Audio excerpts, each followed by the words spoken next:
Our story begins with Monica, the eldest of three siblings. While other kids her age are dreaming about their futures, Monica's reality is a living nightmare. Every single morning before dawn, she's out on the freezing streets selling pat with her mother.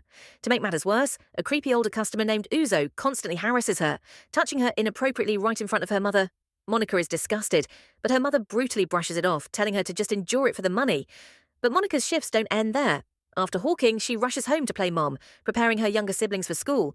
The tragedy: Monica herself can't go to school because her family claims there's no money for her fees. Instead, she spends her days sweating away at Auntie Divine's tailor shop. Monica is a prodigy with a needle and thread, so talented that Divine uses her work as the gold standard for the entire shop. But at the end of a grueling day, Monica goes home to a dinner table with barely any food. Showing her true golden heart, she lies to her siblings that she's already eaten, starving herself so they can grow. Monica's father isn't blind. He desperately wants his eldest daughter to finish her secondary school and take her exams. He even manages to secure a loan from his brother to put Monica back in class.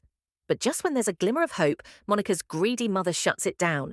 She claims the money should go to the twins instead, callously declaring that Monica already knows basic English and arithmetic, so she doesn't need an education.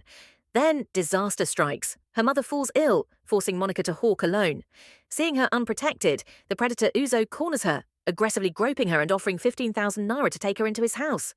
Monica bravely fights him off and escapes. But when she runs home crying to tell her mother's response will make your blood boil. Instead of comforting her, she screams at Monica, telling her she should have taken the money. It gets worse.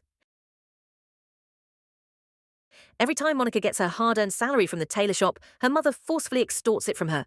When Monica tries to save a tiny portion to buy her own sewing machine, her mother uses toxic emotional blackmail, calling her selfish for saving money while her siblings need exam fees. Trapped by guilt, Monica hands over every single penny. Enter Pascal, Monica's boyfriend and the only light in her dark world. Pascal loves her fiercely. He begs her to marry him, promising to build a beautiful life together and even offering to buy her that sewing machine. But Monica is crippled by trauma. She worries about who will feed her toxic family if she leaves. When she mentions the proposal to her mother, the woman spits venom, warning her that men are liars and telling her to close her legs. Thankfully, Auntie Divine gives Monica the advice she actually needs, telling her to be selfish for once in her life, because marrying him won't stop her from supporting her family. Determined to save her, Pascal escorts Monica home and hands her the cash for her sewing machine. But just as they're holding hands at the gate, her mother sneaks up on them like a hawk. She drags Monica inside and flat out lies to the father, claiming she caught them aggressively kissing. While her father gently asks if she loves Pascal, her mother screams that Pascal is too poor and demands Monica give up the sewing machine money to pay for her sister Chica's exams. Overwhelmed by toxic guilt, Monica hands Pascal's gift right over to her mother. Broken-hearted and overwhelmed, Monica stops answering Pascal's calls. When he finally corners her, he drops a bombshell. He's moving to Canada by the end of the year, and he wants to marry her now so they can start her visa process. But Monica, completely brainwashed by her family's dependence, tells him to wait 4 years. Hurt by her lack of trust, Pascal realizes he can't fight for someone who won't fight for herself. He walks away, breaking Monica's heart into pieces. Fast forward 15 years later. Monica is now 36, unmarried, and still living under her parents' roof. One afternoon, a luxury car pulls up. It's Uzo, the predator from her youth.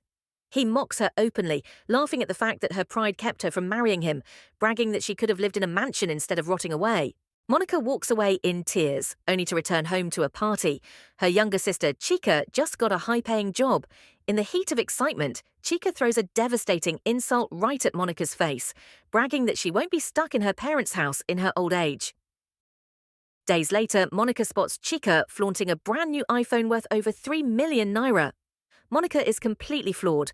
The family house is literally leaking, the kitchen is falling apart, and their father is desperately sick and needs medical attention, yet Chica is blowing millions on a phone.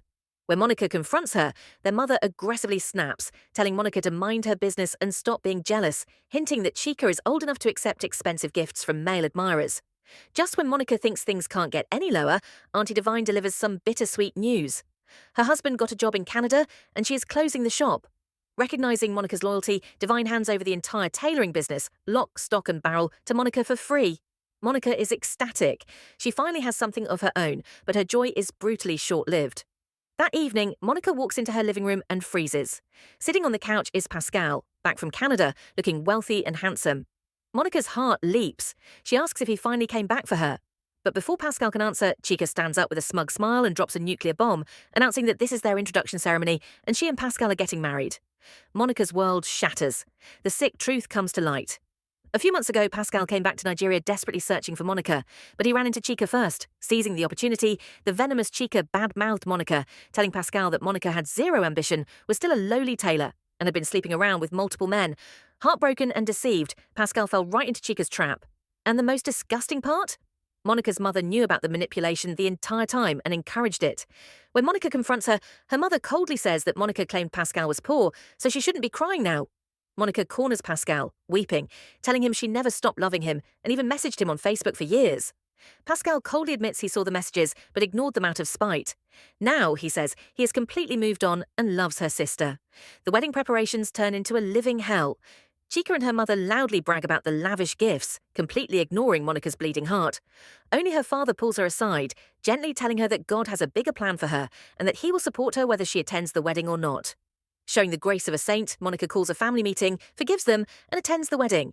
But karma works in strange ways, and the family's greed quickly turns on them. Right after the wedding, their deadbeat brother Bombo announces he has impregnated a girl named Joy and needs to bring her home. Because Chika has moved out, Bombo demands that Joy take over Monica's room. Monica, too kind for her own good, agrees to share her bed. Soon after, Bombo begs Monica for 300,000 naira to pay for an emergency wedding introduction because Joy's parents are forcing an abortion. Monica works herself to the bone and gives him the money.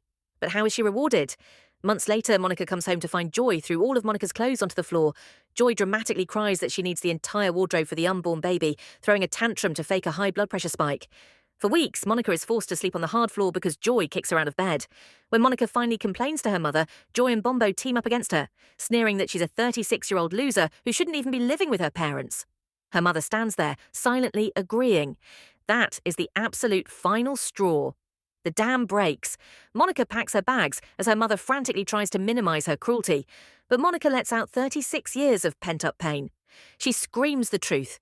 She sacrificed her education, her youth, her financial freedom, and her one true love for a family that treated her like a slave. She walks out of that house forever carrying nothing but her dignity and her father's heartfelt blessing. Monica moves into her tailor shop, completely cutting off her toxic family. And this is where the universe steps in to balance the scales. A few months later, Auntie Divine unexpectedly flies back to Nigeria. She reveals that her fashion business in Canada is absolutely booming, and she needs someone she can 100% trust to help her run it. Divine tells Monica she has been watching how flawlessly she managed the local shop and hands her an official visa and a ticket to move to Canada permanently. Monica is stunned, weeping tears of pure joy as she realizes her nightmare is finally over.